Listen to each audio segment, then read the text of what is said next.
जय गौ माता, जय गोपाल। आप सभी का श्री राधा गौग्राम यूट्यूब चैनल पर स्वागत है। आज हम आपको गौ माता के चमत्कार के बारे में कुछ जानकारी देंगे। गाय को माँ कहा गया है। सभी देवताओं को गाय बहुत प्रिय है। गाय माता समुद्र मंथन से उत्पन्न हुई थी। गौ माता में ऐसी ऊर्जाएं हैं जो आपको आपके जीवन में सभी प्रकार के कष्टों को दूर कर सकती हैं, और इसमें इतनी ऊर्जा है जो आपको घंघोर से घंघोर और विपरीत से विपरीत परिस्थिति में आपको उससे बाहर निकालने की क्षमता रखती है।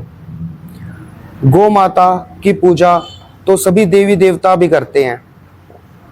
भगवान शिव को भी गौ माता बहुत अधिक प्रिय है।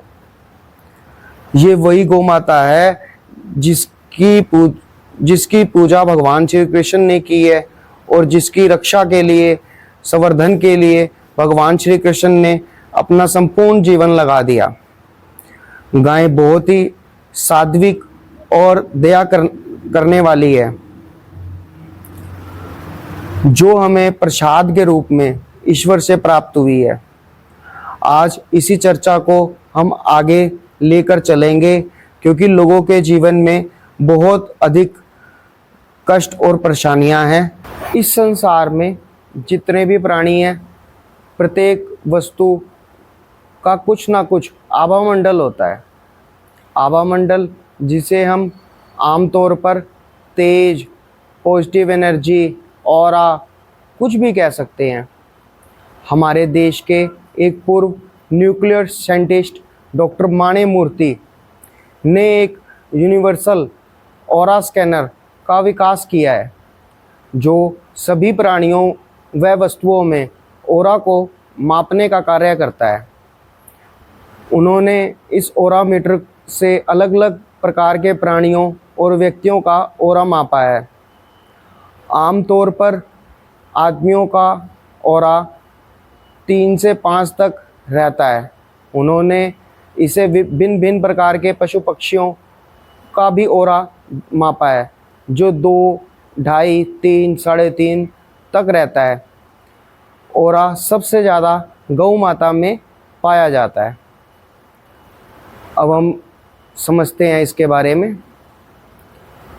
जैसा कि आप सब लोग जानते हैं, हम एक मैग्नेट के साथ एक छोटी सी पिन को रखते हैं। वो पिन कुछ समय मैग्नेट के साथ रहने के बाद जब हम उससे अलग करते हैं, तो वो पिन भी मैग्नेट की तरह उस पिन का भी मैग्नेट की तरह ही इफेक्ट होने लगता है। वो मैग्नेट की तरह ही रिएक्ट करती है।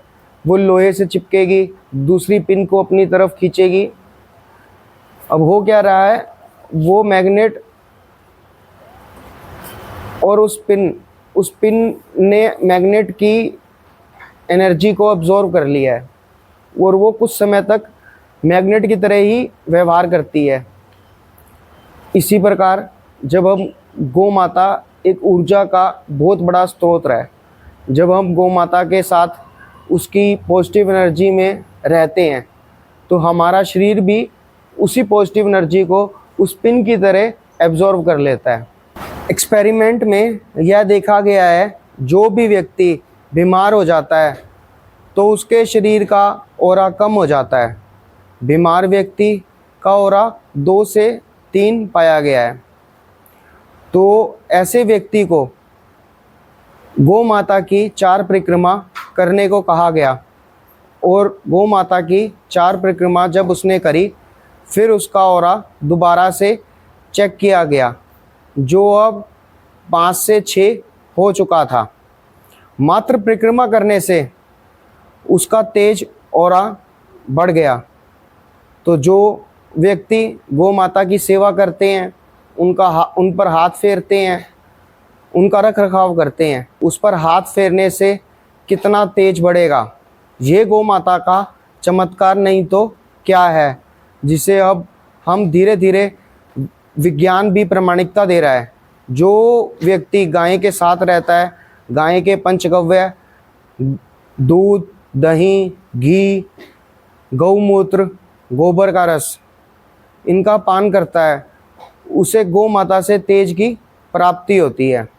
गौ माता के पंचगव्य में गौ माता की संपूर्ण ऊर्जा आती है और इस ऊर्जा के महान स्रोत को हमें अपने घरों के अंदर स्थापित करना चाहिए, बिल्कुल केंद्र में, ताकि संपूर्ण परिवार को ऊर्जा मिल सके। आजकल के जीवन शैली में जो लोग गौ माता नहीं रख सकते, उन्हें पंचगव्य का पान करना चाहिए।